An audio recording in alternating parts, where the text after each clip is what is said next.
오늘부터는 여러분들과 함께 데살로니가 전서를 가지고 그저 한 11월 말까지 이 말씀을 증거하기를 원합니다.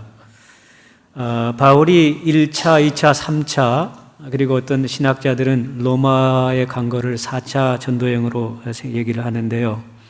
바울이 제2차 선교여행 때 하나님께서 바울과 그의 동역자인 실라와 디모데 그리고 누가에게 에게해를 건너서 마게도냐로 가라고 지시를 합니다. 그래서 바울과 그 일행은 마게도냐에 가서 예수 그리스도의 복음을 전하게 되죠.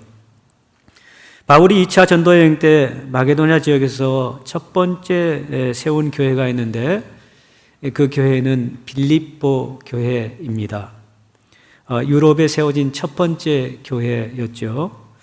그리고 두 번째 세워진 교회가 바로 데살로니가 교회입니다. 바울이 데살로니가에서 예수 그리스도의 복음을 전한 기간은 굉장히 짧았습니다. 그저 한 3번의 안식일 동안 회당에서 예수 그리스도의 복음을 전했습니다. 바울이 항상 어디를 가든지 관례대로 회당을 찾았고 그 유대인의 회당에 들어가서 3번 안식일에 성경을 가지고 강론했습니다. 강론하면서 그 말씀의 뜻을 풀어주고 그리스도가 고난을 받고 죽은 자 가운데서 다시 살아나신 것을 증언했습니다. 그러면서 바울이 내가 너에게 전하는 이 예수가 곧 그리스도라고 담대히 증언했습니다. 그랬더니 그게 모인 그 회당에 모였던 사람들 가운데 경건한 헬라인과 또 큰 무리와 적지 않은 기부인들도 권함을 받고 바울과 실라를 따르게 되었습니다. 그런데 그 일이 굉장히 바울 일행에게 어려움을 가져다 주었습니다. 왜냐하면은 그때 당시에 그 데살로니가에 있는 유대인들은 이 기독교를 받아들이지 않았기 때문에 이 바울과 그 일행들이 회당에 와서 예수 그리스도를 전한 것에 대해서 반발을 하고 이 동네 불량배들, 폭력배들을 동원해서 바울 일행을 끌어내려고 합니다. 바울과 실라와 또 디모데와 또 일행이 열심히 예수 그리스도의 복음을 전했으나 그 유대인들의 지도자들 때문에 폭력배들 때문에 그 도시를 떠날 수밖에 없게 되었습니다. 핍박이 너무 심해지자 바울 일행은 더 이상 데살로니가에 머물 수 없어서 급히 베레아로 피신을 합니다. 그런데 유대인들이 거기까지 쫓아와서 그 바울의 일행을 괴롭히니까 또다시 바울의 일행은 아덴으로 피신을 하게 되지요. 사도 바울은 이제 갓 태어난 데살로니가 교회가 걱정이 되지 않을 수 없었습니다. 폭력배들에 의해서 유대인 지도자들에 의해서 그곳에 오래 머물지 못하고 이 피신을 한 그런 상태에서 이제 갓 태어난 초신자들이 있는 데살로니가 교인들을 걱정하지 않을 수 없게 된 것이죠. 그래서 바울은 디모데를 데살로니가 보냅니다. 그리고 그 교회 사정을 알아오게 합니다. 바울은 데살로니가를 살핀 디모데를 통하여 데살로니가 교회의 소식을 듣게 되는데요. 뜻밖의 기쁜 소식을 듣게 됩니다. 그게 오늘 2절과 3절에 나와 있습니다. 2절과 3절 보시면은 우리가 너희 모두로 말미암아 항상 하나님께 감사하며 기도할 때 너희를 기억함은 너희의 믿음의 역사와 사랑의 수고와 우리 주 예수 그리스도에 대한 소망의 인내를 우리 하나님 아버지 앞에서 끊임없이 기억했다. 그래서 바울이 기뻐하면서 감사하고 있다는 것입니다.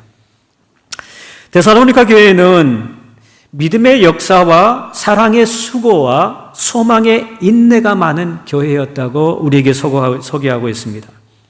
그리고 마게도니아, 아가야 지역에서 소문난 귀한 좋은 교회로 이렇게 소개를 하고 있습니다. 데살로니가 교회 성도들이 얼마나 사랑의 수고를 했는지 바울은 이렇게 얘기합니다. 4장 9절에 보면은 형제 사랑에 관하여는 너에게 더 쓸 것이 없으면 너희가 친히 하나님의 가르침을 받아 서로 사랑함이라. 데살로니가 교회가 이제 시작된 지 얼마 되지 않았지만은 초신자들이 모인 그런 교회였지만은 그 교회 안에 사랑이 너무 이렇게 많은 사랑을 베풀고 또 사랑의 수고를 한 것을 사도 바울이 사랑에 관해서는 내가 더 이상 너에게 쓸 게 없다라고 얘기할 정도로 사랑이 많은 그런 교회였다는 것입니다.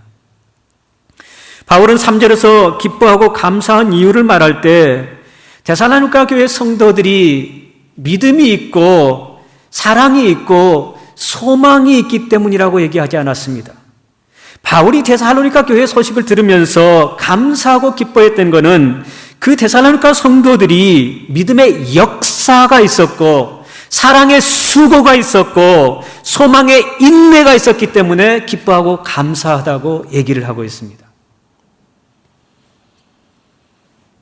우리가 잘 아는 그 고린도전서 13장 13절에 보면은 믿음, 소망, 사랑 이 세 가지는 항상 해서 그 중에 제일은 사랑이라 그렇게 얘기를 하죠. 그리고 이 바로 앞에 골로새서에서도 사도 바울이 믿음, 소망, 사랑을 제일 먼저 얘기를 합니다. 근데 이 데살로니가 교회를 향해서 바울이 편지를 쓸 때 그 소식을 듣고 기뻐했던 것은 다른 것이 아니라 그들의 믿음의 역사가 있었고 그 성도들의 사랑의 수고가 있었고 소망에 대한 인내가 있었기 때문에 기뻐하고 감사한다라고 얘기하고 있습니다.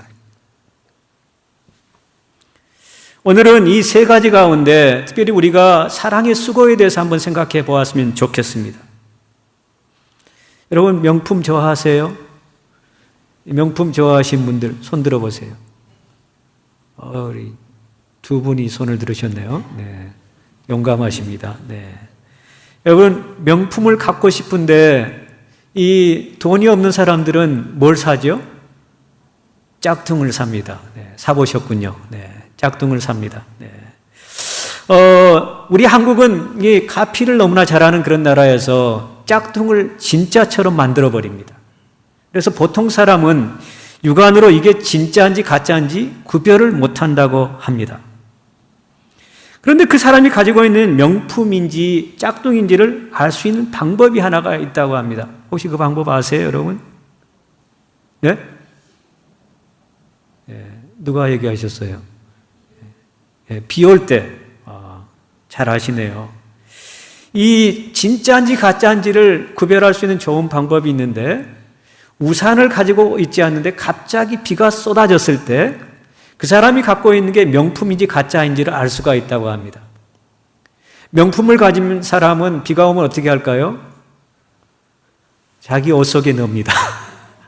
명품이 비 맞으면 안 되니까. 그래서 자기가 희생을 합니다. 자기가 수고를 합니다. 근데 짝퉁을 가진 사람은 어떻게 하는 줄 아세요? 자기 머리에 씌웁니다. 비를 맞지 않으려고. 이게 차이가 납니다. 여러분, 명품을 가진 사람은 그것을 아끼고 사랑하기 때문에 자기가 희생을 하고요. 짝퉁을 가진 사람은 그 명품 같지 않은 짝퉁이기 때문에 비 맞아도 괜찮기 때문에 자기 머리를 가린다고 합니다.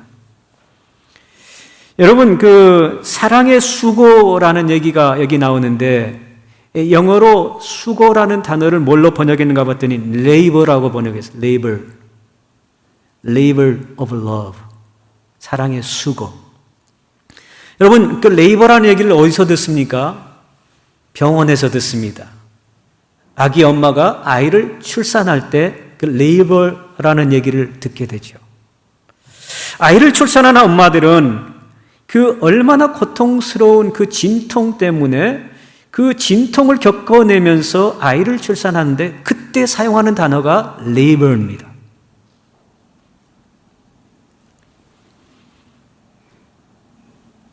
생명이 태어나는 과정을 보면은 엄마에게 그 레이버가 있어야 아이가 태어납니다.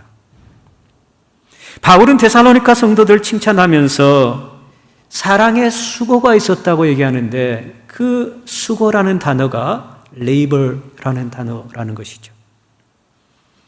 엄마가 아이를 가지면은 그 아이를 위해서 수고를 하기 시작합니다. 자기가 하고 싶은 거, 자기가 먹고 싶은 거 함부로 먹지 않습니다. 술, 담배 같은 거 절대 안 하지요. 또 말도 조심스럽게 합니다. 그 아이에게 영향을 미칠까 봐 조심을 하죠. 아이가 태어나는 과정을 보면은 얼마나 많은 진통을 하고 그 아이가 태어나는지 모릅니다. 아이가 태어나는 걸로 끝나나요? 아이가 태어나면 기저귀를 갈아주고 젖을 먹입니다. 아이가 태어나면은 낮에 자고 밤에 잠을 자던가요? 낮에 놀고 밤에 자든 수시로 잠을 자고 깨고 합니다. 그래서 대부분 산모들은요, 아이가 태어나도 쉴 겨를이 없습니다. 밤잠을 설칠 때가 한두 번이 아닙니다. 아이가 자라면서 면역력이 약하기 때문에 쉽게 감기가 걸리기도 하고 병에 걸리기도 합니다. 그때마다 그 부모는 그 아이를 위해서 수고를 계속 하게 되는 것이죠. 전쟁 중에 우리나라에 있었던 실화라고 합니다. 한 엄마가, 만삭이 된 엄마가 아기를 낳기 위해 어떤 집을 찾아가던 중이었다고 합니다. 그 어머니는 그만 그 집을 가다가 다 가지 못하고 길에서 진통을 하기 시작했다고 합니다. 가진 것이 아무것도 없었던 어머니는 어느 다리 밑에 겨우 자리를 잡아 아기를 분만하게 되었다고 합니다. 그런데 그때가 추운 겨울이었다고 합니다. 아무도 도와줄 사람이 없는 가운데 그 어머니는 모든 것을 혼자 처리하고는 아이가 춥지 않도록 자기 옷을 하나하나 벗어서 아기를 감싸 주었습니다. 해산 직후 추위했던 어머니는 나중에 얼어 죽고 말았습니다. 얼마 후에 어느 미군 장교 한 사람이 차를 타고 가다가 그 근처를 지나갔는데 휘발유가 떨어졌다고 합니다. 그는 부대로 연락을 취해놓고 차에서 내려 그 부근을 거닐면서 기다리고 있었습니다. 그런데 어디선가 아기 울음소리가 들리게 되었다고 합니다. 깜짝 놀란 그 미군은 그 소리를 따라 다리 밑까지 내려오게 되었습니다. 거기서 그 군인은 기가 막힐 장면을 목격한 것입니다. 어머니는 벌거벗은 채 얼어 죽어 있었고 어머니 옷에 둘러싸인 갓난아이가 몹시 울고 있었던 것이죠. 그래서 미군이 생각하기를 내가 여기서 기름이 떨어진 것이 어쩌면 하나님께서 이 아이를 살리기 위한 것이 아니었나 그렇게 생각을 하게 되었다고 합니다. 그렇게 생각한 미군은 그 아이를 데려다가 양자를 삼아 잘 키웠다고 합니다. 그 아들은 미국에서 훌륭하게 자라 나중에 성인이 되었습니다. 그 아이는 늘 자신의 출생에 대해 알고 싶어 하던 어느 날 아버지에게 자기 부모에 대한 질문을 합니다. 그래서 그 미군인 양자의 그 양아버지가 그 성인이 된 아들에게 자초지종을 얘기해 줍니다. 그 얘기를 듣고 그 아들은 한국으로 향합니다. 그 아들은 어머니의 무덤 앞에서 자기 옷을 벗어서 무덤 위를 덮었습니다. 그리고 눈물을 흘리게 되었습니다. 그러면서 하는 말이 어머니 얼마나 추우셨어요. 나를 살리기 위해 어머니는 그런 희생을 치르셨군요. 저는 어머니의 사랑을 생각하면서 벌거벗고 굶주린 사람에게 예수 그리스도의 사랑을 전하기를 원합니다. 그러면서 눈물을 펑펑펑 쏟았다는 그런 이야기입니다. 여러분, 우리 누군가를 사랑하면은 수고를 하게 되죠. 말로만 사랑하는 것은 진짜 사랑이 아니죠. 전에 어떤 그 분이 그 암투병 때문에 병원을 여러 군데 다니면서 치료를 받았는데요. 제가 아직도 기억나는 그 사람이 있습니다. 그분은 여자분인데 샌프란시스코에서 그 친구의 암투병 하는 것을 도와주러 오신 분입니다.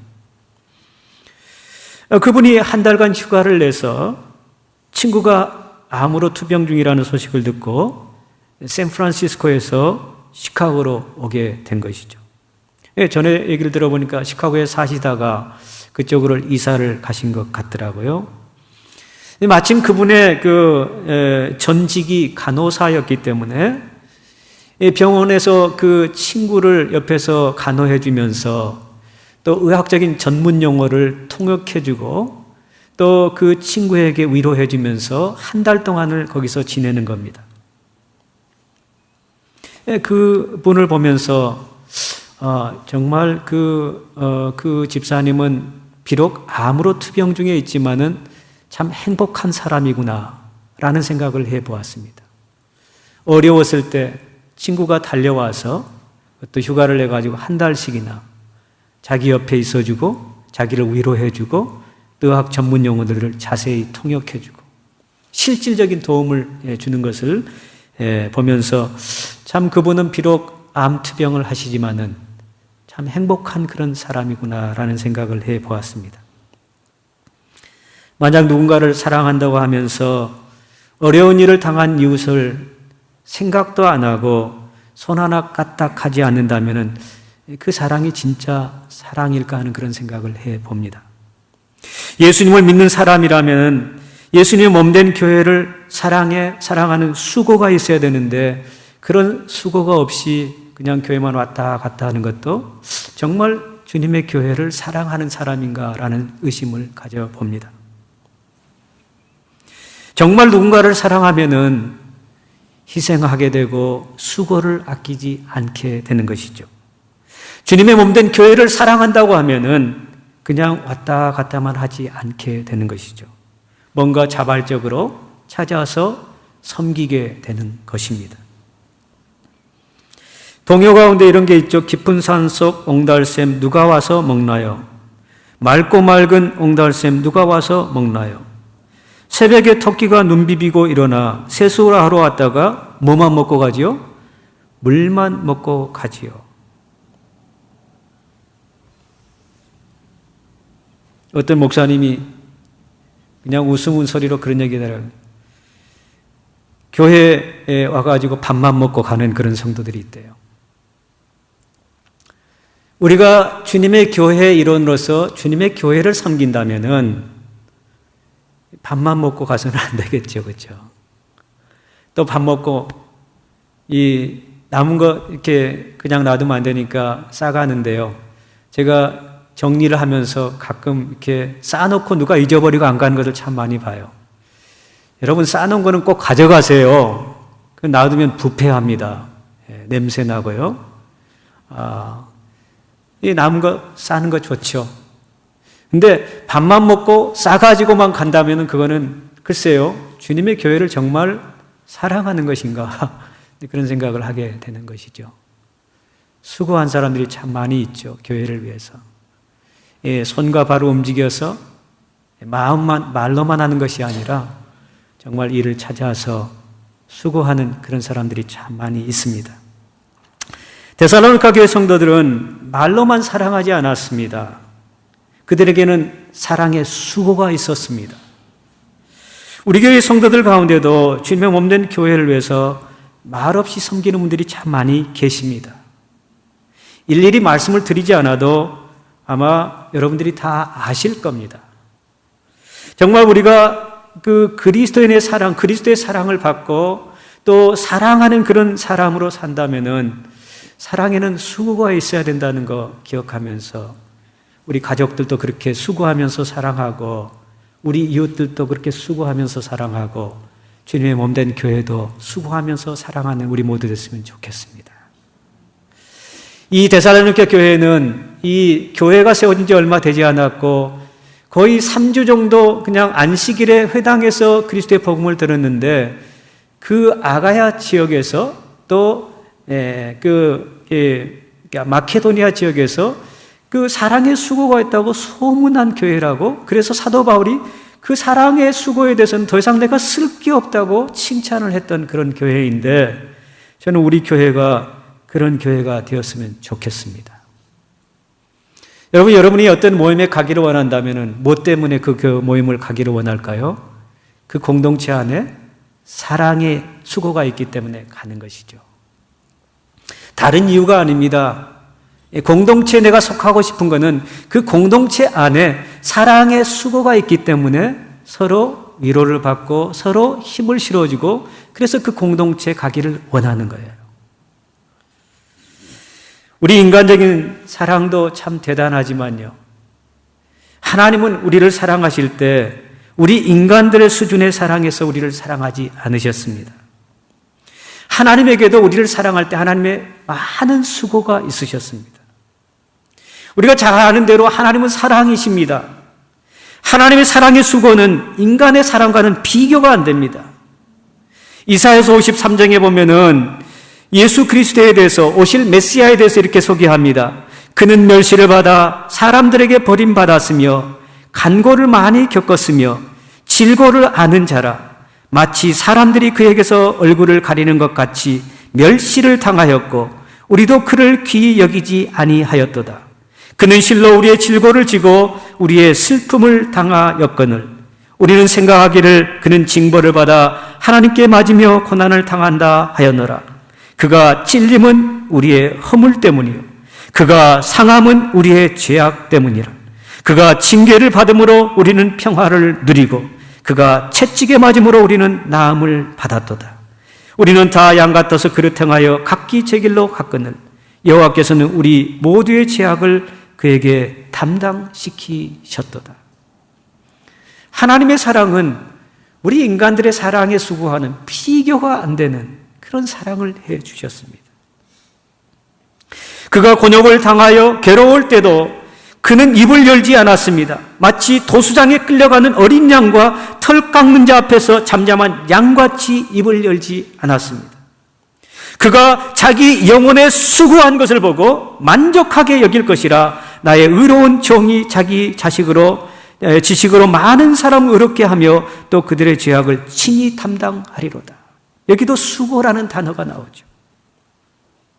특별히 신약으로 하면 로마서 5장 8절에 하나님의 사랑이 어떤 것인가 우리에게 말씀해 주는데 우리가 언제 하나님께 사랑해 주셨다 그러죠? 우리가 아직 죄인 되었을 때, 우리가 하나님과 원수 되었을 때 예수 그리스도께서 우리를 위하여 죽으심으로 하나님께서 우리에 대한 자기 사랑을 증명해 보이셨다라고 얘기를 합니다. 주님의 사랑은 그래서 주는 사랑입니다. 가장 소중한 것을 죄인들을 위해서 주는 사랑입니다. 주님의 사랑은 용서하는 사랑이고 죄인들을 대속하는 사랑입니다. 그래서 십자가를 지시고 죄인들을 용서해 주셨습니다. 저는 하나님께서 우리에게 베푸신 사랑을 두 가지로 생각합니다. Giving and forgiving. 주시는 사랑, 용서하는 사랑이라고 생각합니다. 그게 십자가에 나타난 하나님의 사랑입니다. 예수님을 향한 그런 사랑을 한 사람들이 성경에 나옵니다. 대표적인 사람이 향유를 부은 마리아, 그 사랑에는 수고가 있었습니다. 300데나리온이라는 거액의 향유를 주님 발에 붓고 주님의 어떤 장례를 준비하는, 말씀을 그대로 믿고 그것을 준비하는 놀라운 일을 했는데요. 그가 300데나리온이라는 거액의 향유를 주님 발에 붓고 자기 머리털과 눈물로 주님을 닦는 수고를 아끼지 않는 사랑을 보여주었습니다. 우리가 몇 주 전에 그 휴스턴 지역의 폭우로 인해서 도시가 잠겨 많은 교회들과 또 이웃들이 어려움을 당한 것을 우리가 함께 헌금을 했습니다. 수해 구제 헌금을 했습니다.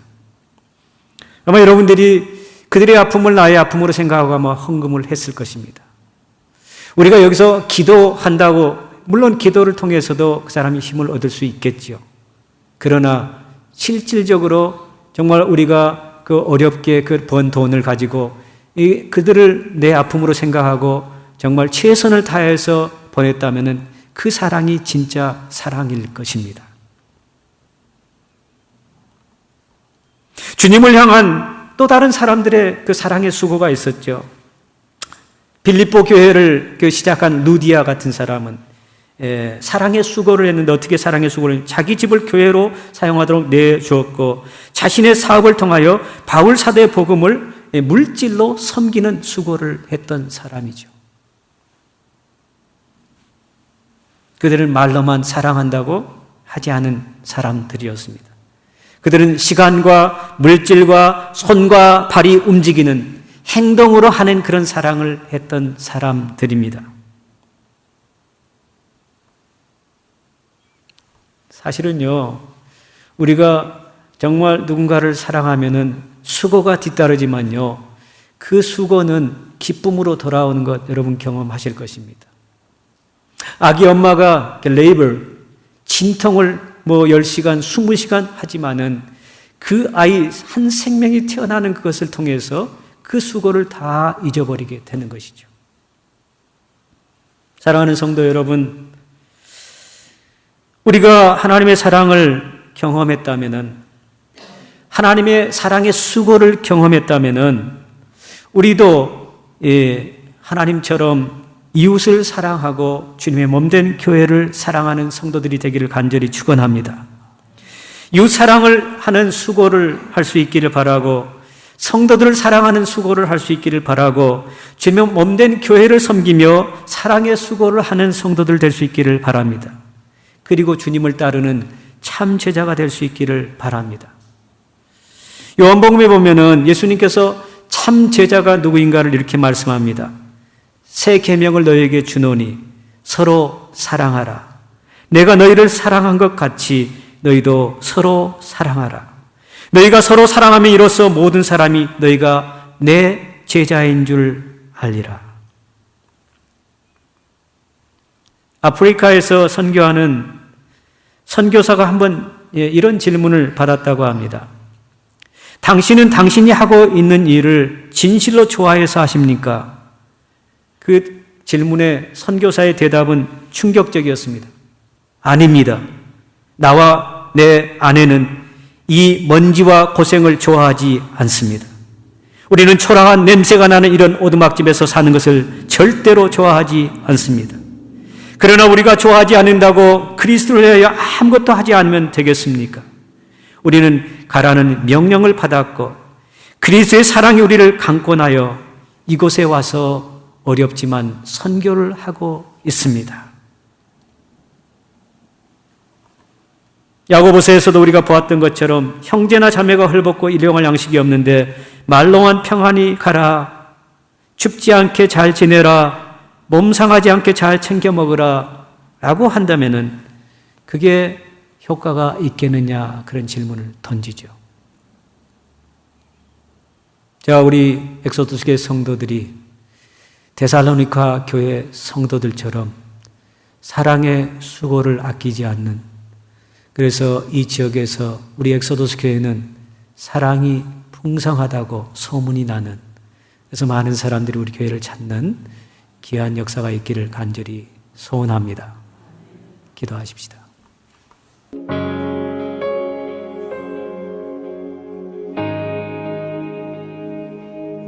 나의 눈 열어 주 보게 하소서. 주의 아름다운 보기 원하네. 주님의 큰 영광